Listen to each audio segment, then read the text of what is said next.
You back to 2017, they lost to Duke up in Brooklyn. I took away that they were going to win the NCAA tournament. They go on to do that. But there are teams that I feel like need to perform well in the ACC tournament, like 2016. That team doesn't make the Final Four without winning that ACC tournament, in my opinion. If Carolina wants any chance of making it to the second weekend of the NCAA tournament, and in my opinion, if they make the Sweet 16, you deem this season a success. I know for Carolina fans, they're going to get mad at that statement, but for this team, with 7 of your 11 rotation players being freshmen, if you make the second weekend of the tournament, it's a success under Roy Williams. They've got, in my opinion, to play well in Greensboro starting on Wednesday night. And I think they've got a bracket that allows them to do that. You get the winner of either Notre Dame or Wake Forest, 2 teams that you beat on your home floor this season, albeit they weren't pretty wins, they weren't great wins, but at the time, Carolina was just worried about winning those games, and they won them. And then if you advance to Thursday, you'll play Virginia Tech. You play Virginia Tech, that'll be the Hokies' 3rd game in 34 days. And their first game in 21. Yeah, I mean, that's not – we've seen even taking a week off in between games that it takes a while to knock the rust off. That's one of those perfect draws for Carolina that you kind of dreamed of.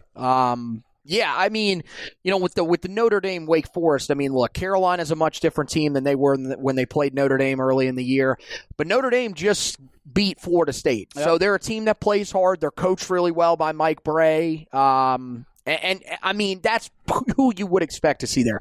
Wake Forest is a different team than when Carolina played them. Wake Forest is god-awful. Steve Forbes, I mean, look, man, he's a guy that I think if you give him some time there, he'll have a chance to be successful.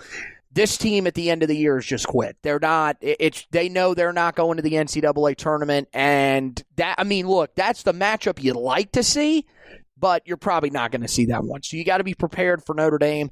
But that's the concern, really, at this point. If you're Carolina, is that we've seen over the last stretch of games here, the Tar Heels are coming off playing a great game. Normally, that would have you feeling pretty good. Right now, it has us feeling a little nervous because we think, okay, what have we seen the last couple of times that we've come out after a great showing?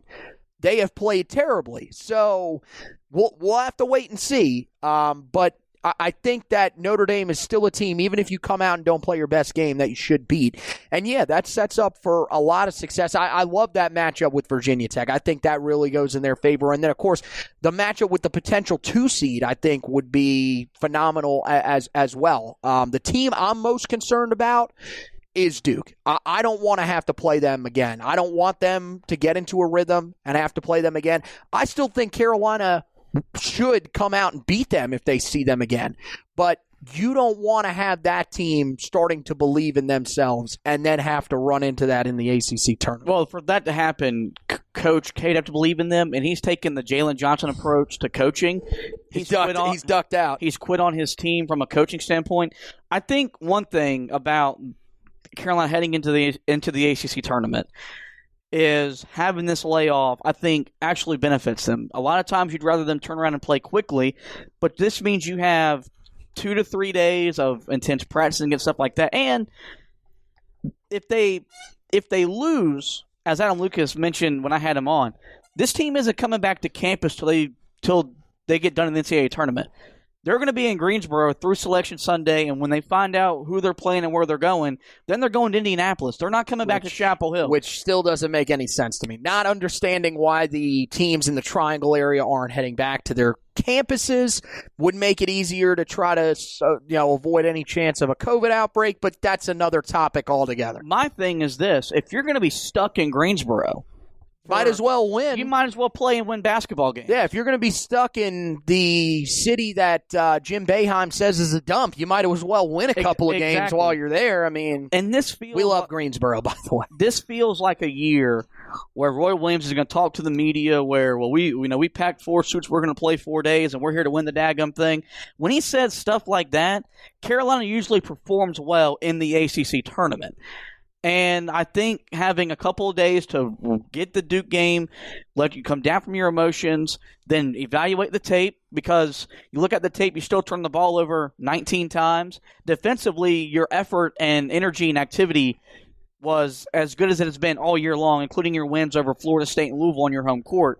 But there's still enough there for Roy Williams to show them on the game tape and say, hey, look, we got to get better. But you also get to go back and look at film for Notre Dame, a team that you had to hit a running layup by Leaky Black to win that game on your home court. And then Wake Forest, a team who you trailed to at halftime.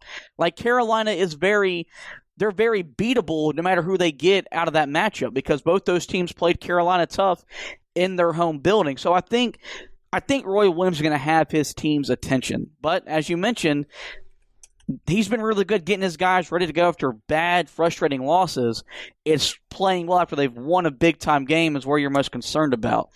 Makes no sense that either, shows and it doesn't have to make That's the sense. inconsistency. That's the youth of this team showing up.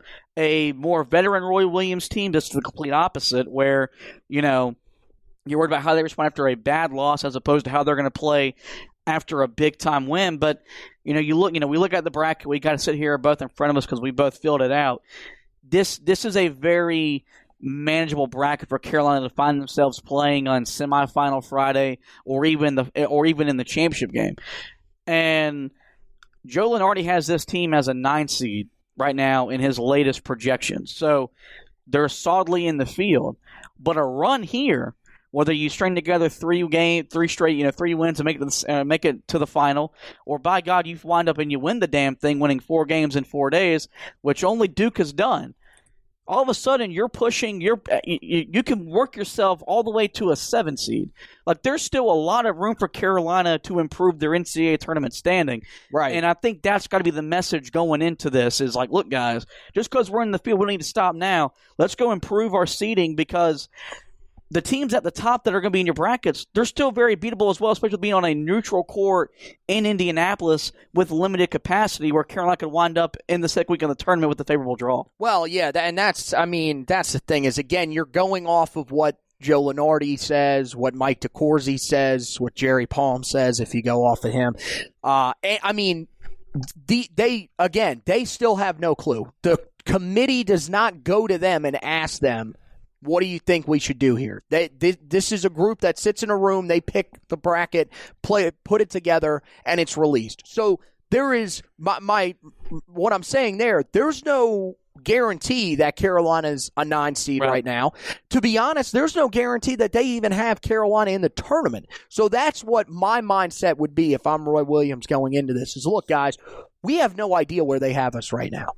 And look, if they do have us on the 9 line, if they have us on the 8 line, whatever, I don't want to be on the 8 or 9 line. If I'm Carolina, I want to avoid that at all costs, because, look, I think that there are some teams that could be vulnerable. I've told you, and again, this, people are probably going to laugh at me. If Gonzaga goes into the NCAA tournament undefeated, that's a vulnerable team.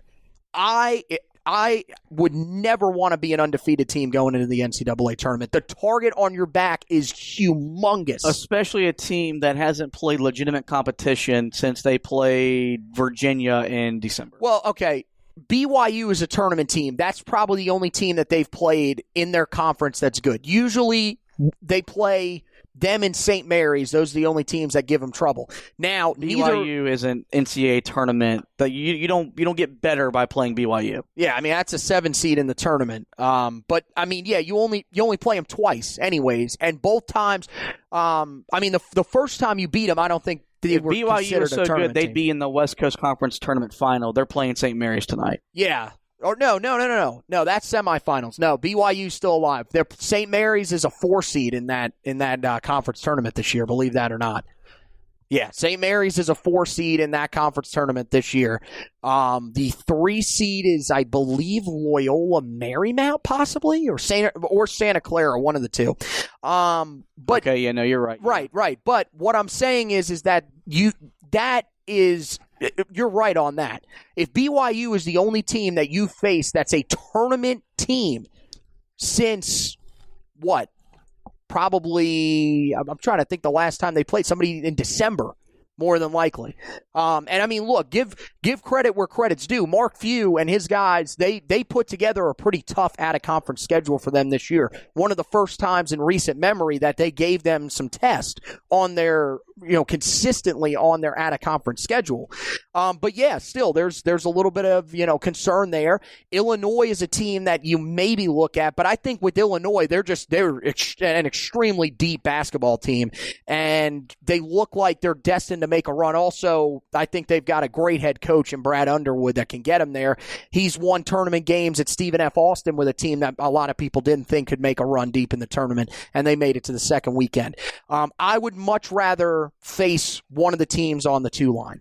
I definitely think that there are some more vulnerable teams there, and to do that, I mean, look, I think that the best thing for this team to do would be to get up to a 7 seed. The other way you could do it is to be a 10 seed, but that would potentially involve losing to Notre Dame. I don't think that is what this team needs at all. So I think that that's got to be your goal going in. Let's get to that 7 seed, do enough, whether that's getting to the semifinals of the ACC tournament. I think it's probably going to take the finals, although there are some teams that are still on that 7 line that shock me. Like, how is Missouri on the 7 line? That team has completely imploded. They are, they should probably be a 9 seed, maybe even a 10 seed by the time the tournament starts. So I think that there's a path to get there, but Carolina's got to be able to string wins together. And in order to do that, part of what you talked about with the turnover, you have got to cut down on those. I know that worked against Duke. Keeping your tempo high will help you in that scenario, but you can't turn the ball over 18 to 20 times a game and think we're going to be able to find a way to consistently put a run together, because I just don't think your shooting is going to be able to hold up. Well, if you're going to turn the ball over that much, you've got to play at the pace you're supposed to play at, like you did on Saturday night.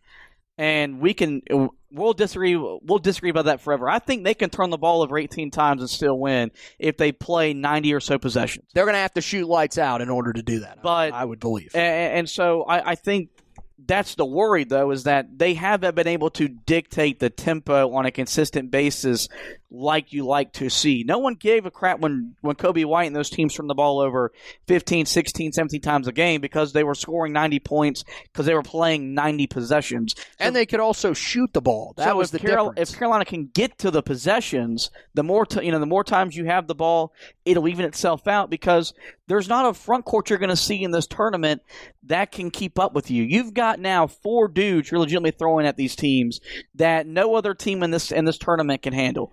No one. So you have the ability to wear teams out. And I know that's usually the mantra saying that because Carolina is really, really deep.